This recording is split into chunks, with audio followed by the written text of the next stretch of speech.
Welcome to Social Media Essentials for Lawyers. This webinar is going to have a lot of really interesting and important information for you as you build your law firm's web presence and as you learn how to integrate the content that you're writing for your website and blog in with social media.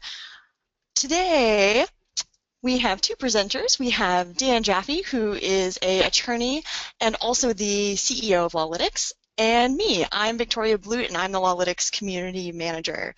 For those of you who aren't familiar with me, my whole job here is to really keep my ear to the ground for new trends on the web, looking at new web technologies, and finding ways to keep you, the lawyer, in control of your presence on the web. Let's talk about today's webinar. Here's what we're going to cover. What we're going to talk about first is, do you need social media? The hint, of course, being yes, and we'll talk about why. Then we'll talk about the platforms that are essential to you as a lawyer. We'll also talk about the dangers in potentially delegating your social media tasks to somebody else who is a non-lawyer. That will be really important for you. As well, we're going to actually do a demo of the social media integration with Lawlytics. And then at the end, as we always do, we'll do a Q&A session. Now, for those of you who are not familiar with GoToWebinar, as a reminder, if you have a question that comes up either in the middle of the presentation or at the end, you can always submit that question to the Lawlytics, the GoToWebinar control panel. There's a little question section there that you can type in your questions. We won't be addressing them until the end, but we will do our best to get to all of the questions that we have. So let's dive right in here. Do you need social media? So obviously the answer there is yes. Social media presence can be valuable for law firms in general.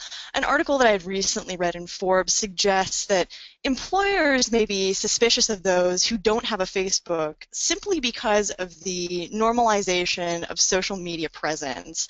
As that applies to your law firm, because of the ubiquity of Facebook and how often we use it, people may feel suspicious or frustrated with you if you don't have social media presence. And whether that's Facebook or Twitter, it's really important to put yourself out there, so to speak. In an age where so many things revolve around the internet, and that's no matter what device we're consuming content from, tech abandonment tends to raise a red flag in people. They tend to be a little suspicious if you're not where they expect to find you. Furthermore, that said, your potential clients want to be able to find you, whether that's on your website, on your blog, or being able to interact with you on Facebook or recommending you to someone else on Twitter. The third point that I want to make is that using social media is a really great way to promote the other work that you're doing, especially if you're writing a lot of blog content.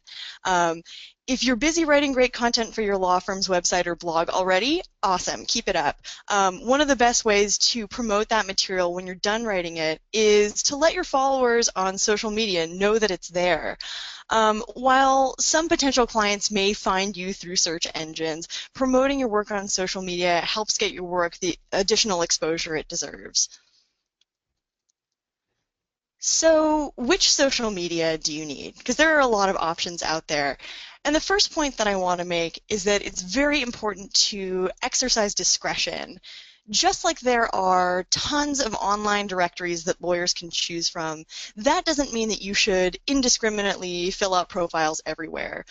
When it comes to online directories, you want to pick the ones that are useful for both you and your potential clients. And in that same way, you don't want to just choose any social medium or choose all of them or choose ones that aren't really useful. If you do, what often happens is that you'll spread yourself way too thin and you'll really dilute your message to potential clients. It's a much better choice to select the right ones, the essential ones, than it is to put yourself everywhere and sort of hope for the best.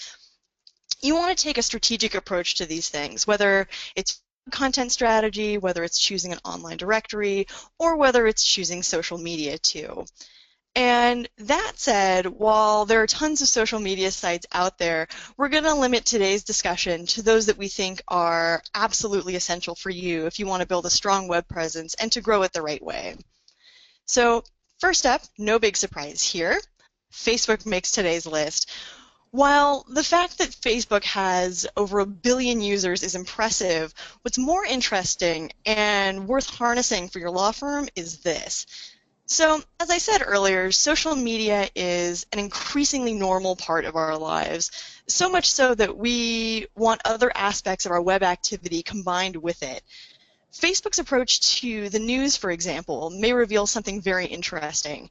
We know that 66% of American adults use Facebook, and 41% of those get their news from these social media sites. So regardless of gender, race, age, or education level, we know what's going on here. More people are getting their news from social media than ever before. And yet, when people are polled, these people do not consider Facebook as a quote-unquote important news source. Interestingly, it appears that Facebook users aren't actively seeking out the news.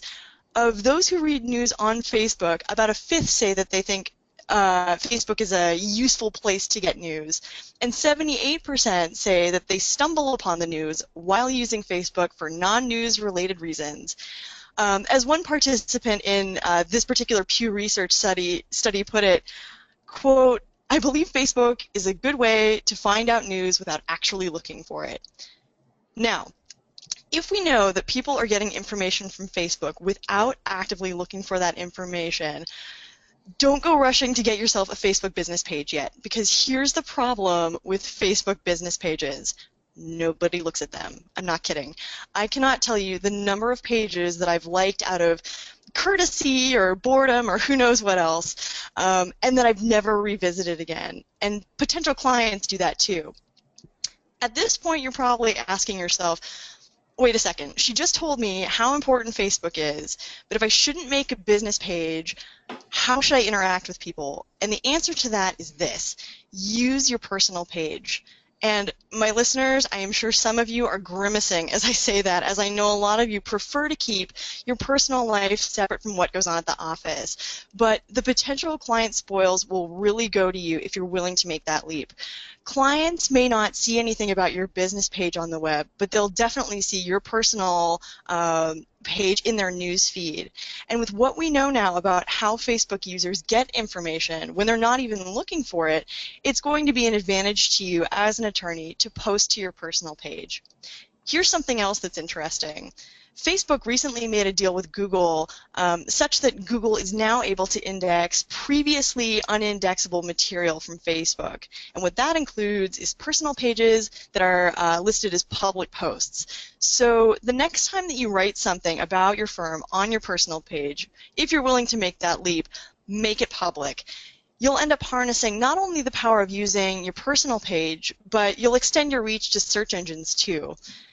Dan, what are your thoughts on using Facebook? I agree with everything that you just said. And when you look at how people hire law firms, they actually are hiring lawyers more than they are hiring law firms. And so, us as lawyers, when we're making connections with people, we're doing a lot more than saying this firm is great. Nobody cares about a law firm. There's really no celebrity law firms. People don't follow law firms for the sake of law firms, but people follow people, whether they're people that are in the news, people they care about, or whatever. And Facebook is just a really good way of making that connection. And our observations are on Facebook. People look at news stories that they stumble upon as much because of who shared them uh, than as much as what's the and in the actual content as presented by Facebook.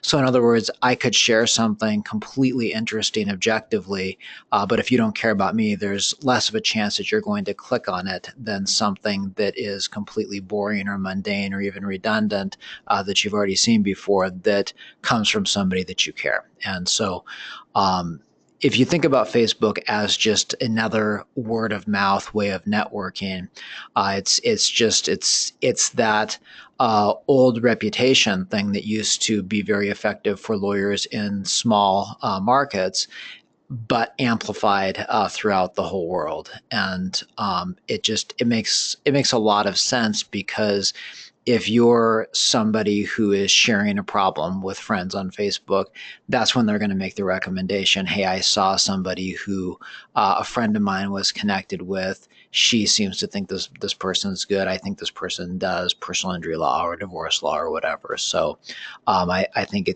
while there is a big push, especially by a lot of companies that sell internet marketing services, to sell a lot of services surrounding Facebook business pages, business flows more from personal pages. So we're going to talk a little bit more about that personal connection in our next slide here. Let's talk a little bit about Twitter. So here's what makes Twitter so great. Not only are you limited to those 140 characters, but the brevity of those posts are often what makes them so popular. People don't like sifting through tons of information to get to the little bits that they want to read. And not only that, but people love little nuggets of information. And with Twitter, just by the fact that your post length is limited, you've got to get right to the point. Twitter is a great way to reach potential clients and also for referral sources, much in the way that we just talked about with Facebook. If someone posts a relevant question, someone else may tag you and say, hey, get in touch with this attorney. In a lot of cases, it can be that easy. Here's what I find most interesting. So for my basketball fans, if you've been keeping up with the news, you will know that basketball star Stephen Curry is getting his own social media platform. Yes, apparently some stars shine so bright they need their own, but that's not what's most interesting here. What's interesting is about how he got there. Curry had an okay following on Twitter, just to begin with, but when he faced an injury that kept him off the court, he started interacting quite heavily with his Twitter followers and fans. The end result was that he ended up amassing an extraordinary number of followers. The number, in fact, I think is about 4.5 million. And there are so many now that he has really struggled to keep up with them, and thus his need for his own social media platform to sift through all these tweets.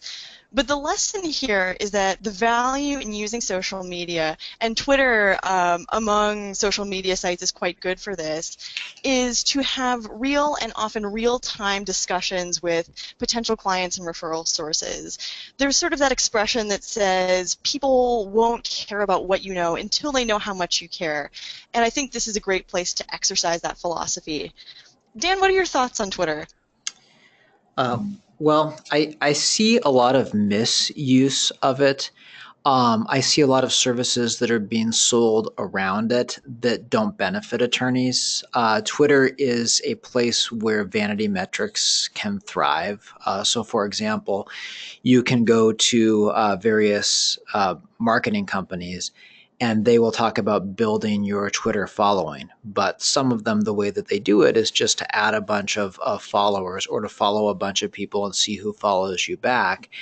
And if you're not actually getting people who are interested in what you do and who will echo what you do back to the world, create conversations with it, the number of followers that you have is not useful. And I think that the example that you gave, Tori, of the Stephen Curry phenomena can also be true with lawyers on a much smaller scale. So if you're trying to amass followers by following other people, you're going to have so much noise coming at you on Twitter that it's just going to be this rushing river of nonsense information. And if you happen to be watching at the right time and a gem floats by, you can jump on it.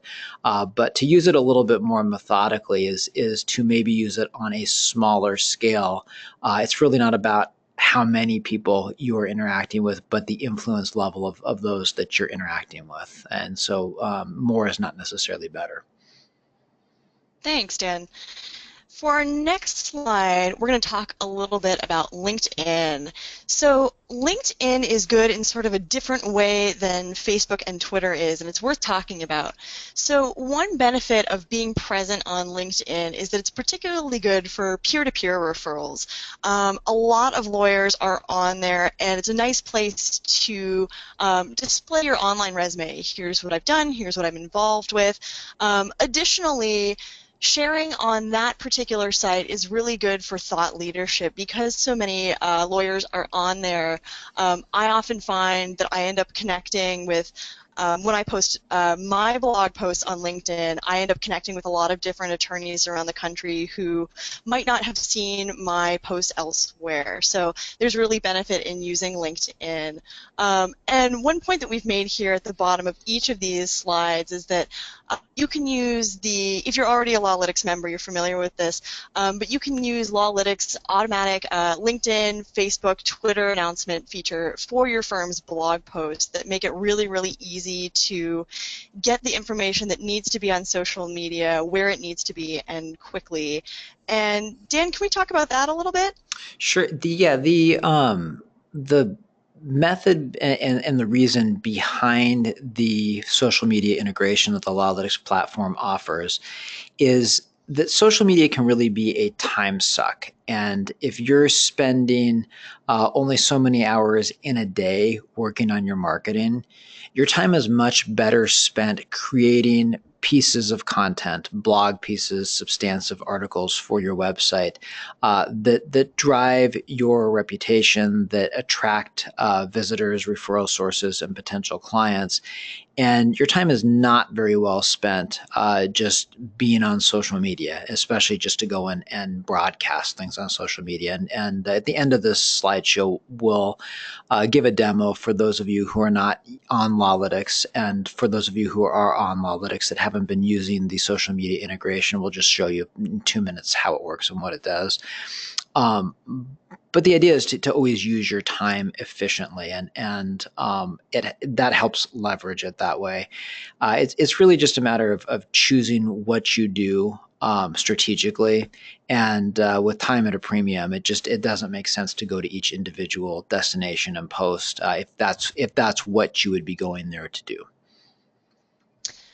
So we've talked a little bit about the 3 big social media sites that we at Lawlytics really believe are essential. And there are, of course, lots of other ones too, but these are the 3 that can really do the most for your law firm on the web. But one thing we want to also talk about here is mistakes that you can make with social media that can really, really hurt you. And one of those questions is, do you need a social media intern or a social media manager? And the answer to that is absolutely not. Not only is social media something that you can easily do yourself, and particularly if you are a Lawlytics member, you know how easy it is to integrate these social media accounts with us, but also for the fact that it's something you should do for yourself. We do not recommend going out and delegating your tweets or Facebook posts to a non-lawyer. Having a designated social media intern or hiring a company to do that can be tempting if you think it's going to reduce your workload, but it's also something that can get you into a lot of trouble. As an example, let's look at Twitter. So you have a maximum of 140 characters. What is the worst that could theoretically happen? As it turns out, a lot actually. There was a famous case from last year about how really 1 or 2 bad tweets can seriously ruin your life. There was a gal who I won't mention by name here who was a PR executive on vacation. And she made a few real interesting jokes in a tweet and then hopped on a plane to her vacation destination. No big deal, right? She had maybe 200 followers at that time. While this lady was in the air, at this point unable to recognize what she had done or even apologizing for it, her tweet started getting a ton of attention, and not the good kind. As I heard one writer put it, Twitter disasters are the quickest source of outrage, and outrage is traffic. This gal did not have a huge following beforehand, but now she did, and really for all the wrong reasons. She ended up with her own hashtag as people, I kid you not, tracked her flight across the Atlantic. And much in the way that many of these stories end, several hours later, she really became part of a social media disaster that got her fired. And if you look up her name today on Google, basically all you can find at this point about her is in regard to this incident. Yep, a whole career snuffed out in a couple tweets. So now back to how this applies to you. While this lady made her own major faux pas, and naturally we'd caution you against that, hiring an intern or a manager or any non-lawyer really can cost you big. Dan, what are your thoughts on that particular issue? Yeah, if you are thinking about hiring somebody to broadcast on instant media, any social media, who is not a lawyer, who doesn't understand legal ethics, and who really is incentivized in a very real way to produce what would be looked at as objective results, meaning more followers, more visits to your website based on that activity, performance metrics that are not necessarily consistent with legal ethics and maybe antithetical to them, you run a huge risk. The average social media expert has no idea what words can and cannot be used, what phrases, what context when talking about legal services.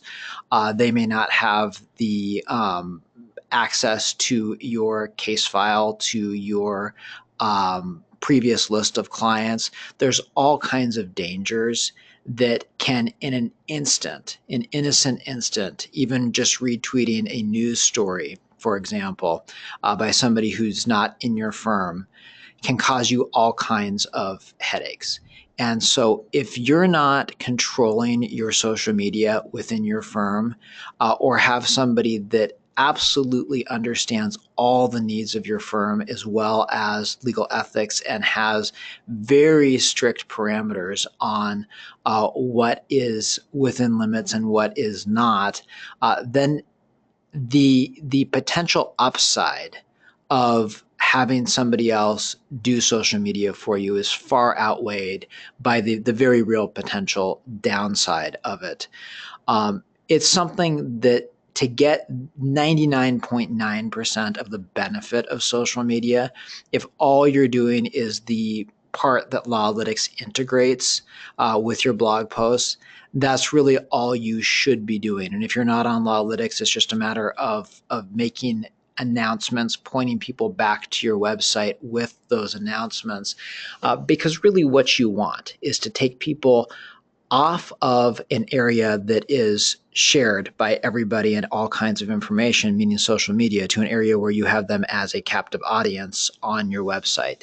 And when it comes down to the legal ethics argument of it, if you are delegating it to somebody because you don't understand social media and they don't understand legal ethics or etiquette or fair trade guidelines or anything that might get you in trouble, at least I, as an attorney, wouldn't want to be sitting in court trying to make the argument, well, I didn't understand or I didn't know what they were doing. They did it on my behalf, and I had no knowledge of what was being published in my name or my firm's name.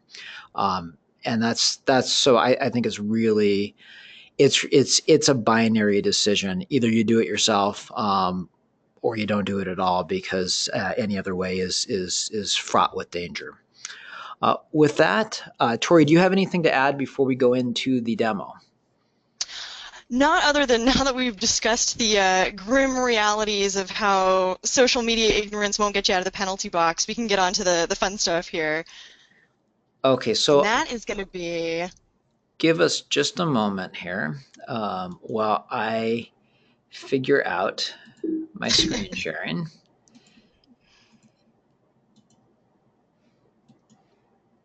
And let me know, Tori, if you can see my screen with the Lawlytics dashboard.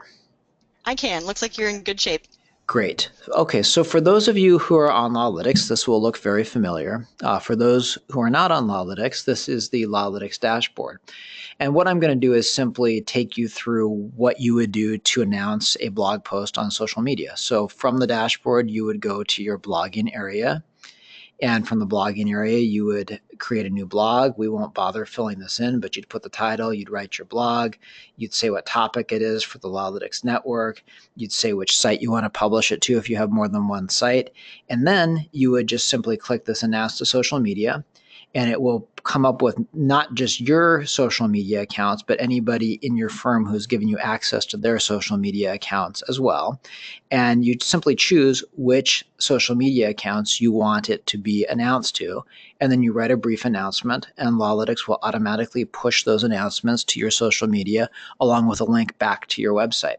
It's that simple. And if you haven't connected your social media yet, all you need to do is go to your account area, My Social Media Accounts, and simply press New, and it will give you the option to add your new account as well. With that, we have wrapped up the substantive portion of this webinar.